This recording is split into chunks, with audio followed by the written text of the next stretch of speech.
Alright, hello, my name is Dhruv, and I will be speaking about space today on behalf of the Fairfax High School WARE team.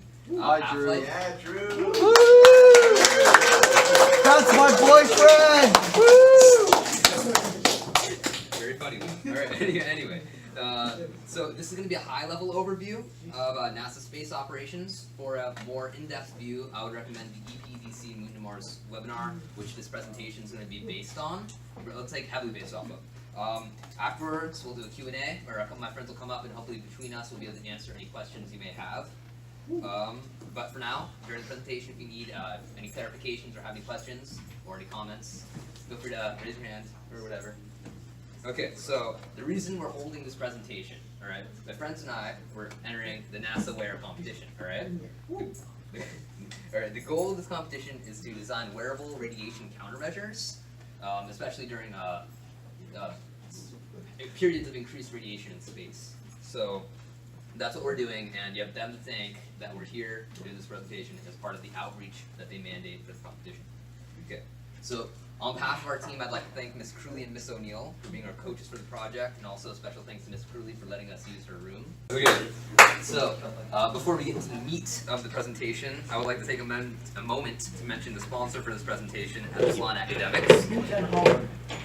Okay, they provide excellent K-12 tutoring services, so if you or someone you know needs academic help or just wants to get ahead of the curve, visit epsilonacademics.org. They will also be hosting 2 free workshops during the summer at the Shannon Public Library, one in 3D modeling and one is a crash course in Java, so feel free to check that out on, again, epsilonacademics.org. Also, they host the Project Epsilon Club at this school, so check that out next year. Great way to find some service hours. Good. Also, real quick, shout out to the FHS First Robotics team that was started this year, Rebel Robotics. No. Okay. If you're interested in joining, you can talk to me for more details after the presentation. They will be hosting the Innovation Camp at Lanier this summer, so if you are, or any of your siblings go to Lanier, feel free to encourage them to go. All right, let's get started then. Okay. Ooh. So, in 2017, Donald Trump gave NASA a new direction. Okay, he told them to work with his commercial partners to refocus on the moon with the eventual goal of going to Mars, with his Space Policy Directive 1. So, yeah, the exploration campaign has 3 core domains. Okay, low Earth orbit, the lunar orbit and surface, and then Mars and other deep space objectives. So the goal with low Earth orbit, that's just like, what, like 100 kilometers up or something like that? Right, yeah. Yeah, so you're in space, right? But it's near Earth. Okay, anyway, so the goal is to transition most of those operations to the private sector, like SpaceX, Rocket Labs. Those companies are going to be taking a more increased role. They're going to be doing stuff like the cargo missions, for the resupplies on the ISS, launching CubeSats, all that stuff. They're going to be taking a more increased role in that. NASA's timeline goals to get to the moon. They want to get a uncrewed launch of the Space Launch System and the Orion capsule to the lunar facility by 2020. We'll talk more about that later. And they want a crewed flight around the moon by 2023. But what exactly does NASA want to do on Mars? Or, sorry, on the moon, right? They want to make a lunar orbiting platform for crews to visit from Earth to transit to and from the lunar service and depart to and return from Mars. So they're going to be building this lunar gateway, right? It's just going to be orbiting the moon. It's gonna be pretty awesome. It's gonna be like a lunar pit stop, if you will, right? So, yes, a lunar gas station. Thank you. Okay. Nice. So, yeah. Also planned. Take yours. Okay. Feel free. Okay. Also planned is a robotics campaign using landers and CubeSats to foster international and commercial partnerships. So in order to maintain U.S. leadership in Mars, right? There's a planned rover to 2020 to Mars. As a first samples return strategy, they're searching for past life and trying to demonstrate the oxygen production systems before they send a crewed mission to Mars. But the goal is to use the lunar gateway as a building block, and these robotic trips for like a building block for a round-trip robotic mission to Mars, where there's going to be a historic first launch off another planet, and a sample return from the Martian surface. So with that overview out of the way, let's take a look at some past Mars missions. Okay, so first off, we have the Curiosity rover. One of the missions is to study Mars, was the Curiosity mission. Curiosity mission entails the Curiosity rover, which was sent to Mars to explore the Gale crater and acquire rock, soil, and air samples. This is important because of the mission objectives: to identify if there was life on Mars, to characterize the climate, geology, and to prepare NASA for future human exploration of Mars. Alright, the InSight mission. Okay, so another mission to study Mars was InSight. Okay, it has like a long name. It's the Interior Exploration Using Seismic Investigations, Geodesy, and Heat Transport mission. But like, InSight's like less of a mouthful. Yeah, InSight rolls off the tongue, right? So we go with that, right? It examined the crust, the mantle, and the core of Mars, giving us key information about the early investigations. InSight is a Mars lander, which is meant to help us understand the formation of planets in the solar system by tracking the seismology, heat flow, tectonic activity, and meteorite impacts. One cool thing about the InSight, right? So obviously it has like a whole bunch of instruments on it, right? But one of the things that was really cool about it, right? So it has a drill on it, okay? So for reference, right, the Curiosity rover that we mentioned like just a second ago, right? It drilled and collected a sample, right? But it only drilled like half an inch, right? So that's like really small. This guy, it drills down like the length of a car, right? So that's and it does like triple. Okay, so it's not like a drill like a motorized screw, right? It's it acts more like a motorized nail, like hammering itself deeper down, and it serves like triple function too, right? So as it goes down, right, it's emitting heat, right, and it's measuring how fast the heat disperses into like its surrounding area, and through that it determines like the chemical makeup of the soil around it. So that's kind of cool. And then also, as it goes down, it's also sending vibrations out. So that's how it measures the seismology of Mars and gets more information out of that. So Mars satellites. Okay. Several satellites have been deployed in orbit around Mars, not just from NASA, but from like space agencies around the world, right? We have the other space agencies, like the Europeans, the Indians, all of those people, right? So we have the Europeans are cool. Okay. Okay, anyway, so 2001 Mars Odyssey, Mars Express, Mars Reconnaissance Orbiter, MAVEN, ExoMars Trace Gas Orbiters, 2 examples. They're used to study the geology and climate of Mars and help to support the theory that there was once water on Mars. All of these satellites have helped to form our current view of Mars and allow us to plan for the future voyages to Mars. Okay. Speaking of the future plans. Okay. Growth. Yep. Great. Okay. The NASA's futures plans for Mars includes exploration. Probably wouldn't have guessed that, right? No, No. I would not have. That's why I mentioned it. Yeah. Okay.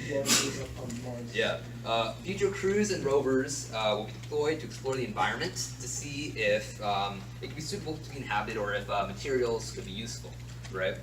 This will be accomplished through the Moon to Mars program, which we'll talk about a little bit more. And that entails both traveling to the Moon and Mars, which has obviously its obstacles. Right. This is why NASA's on top of it. Right. So how are we going to get to Mars and beyond? Right. The space launch system, right? We've all heard about SpaceX's new rockets, right? Falcon Heavy. Yep, Falcon Heavy, all that stuff. But NASA has its own, thing, right? It's got the space launch system. Okay, so it's composed of the core stage and the boosters. The core stage is that orange part in the middle, and the boosters are the boosters on the side, right? So, okay, so fun fact about the boosters: they're solid propellant boosters. Okay, so. Picture a space shuttle. Space shuttle, alright. So what you're thinking of is what I'm talking about, the space shuttle, right? NASA made a few of those, right? One of them was Challenger, the one that blew up. Yep, very intelligent. Yeah, so it also used solid propellant boosters, right? Those are they're really powerful, but once they get started, you can't really stop them, right? Challenger 1, it was probably because of the malfunction O-ring and synthetics, but whatever. But the point is, boosters are cool, especially solid propellant ones, when they don't blow up.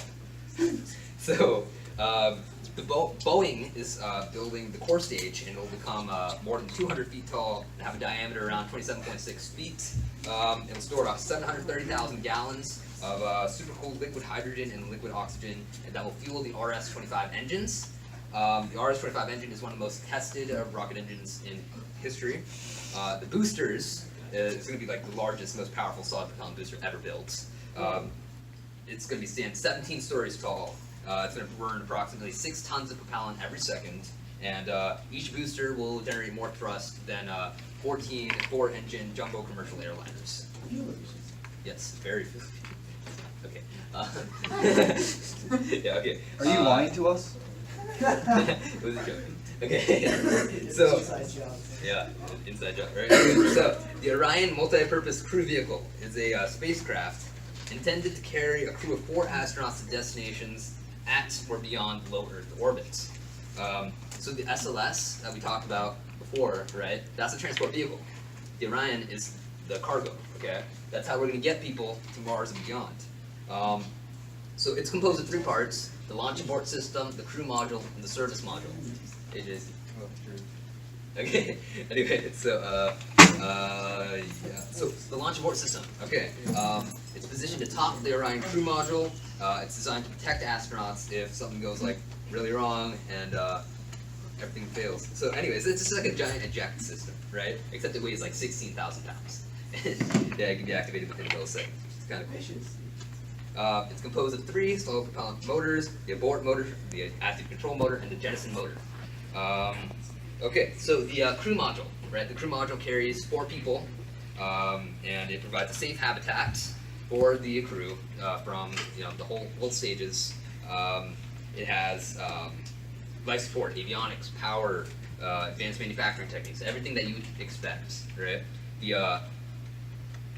The service module. The service module was made in collaboration with the European Space Agency. It provides in-space propulsion for orbital transfer. It has power, thermal control, attitude control, and it also provides water, air, and air to the crew, which is kind of important. So, yeah. Okay. Exploration ground systems. So they're established to develop and operate the systems and facilities needed to process and launch the rockets and spacecraft during assembly, transport, and launch. They're a key aspect of NASA's long-term approach to sustainability and affordability, and they make space more accessible by spreading the cost among multiple users. All right, Q&A. What are your questions? Will there be pizza on Mars? We can hope. Hard yes. All right, Ms. Cooley. Did you talk about what your team is doing in association with this? Right, so what we're doing is during solar particle events, there's increased radiation, right? So on these deep space voyages, like Mars and beyond, right, the spacecraft is going to be reasonably well shielded from radiation, right? But there's going to be these periods during solar storms and whatnot where radiation is like crazy high and crazy lethal, and the shielding on the spacecraft isn't going to be enough. So they have to retreat into shelters within the craft, and they also have to wear protective garments, which is what we are designing. We're designing a vest to go on top of their body, protect them, and also a helmet. Yeah, John. So, since the lunar gas station.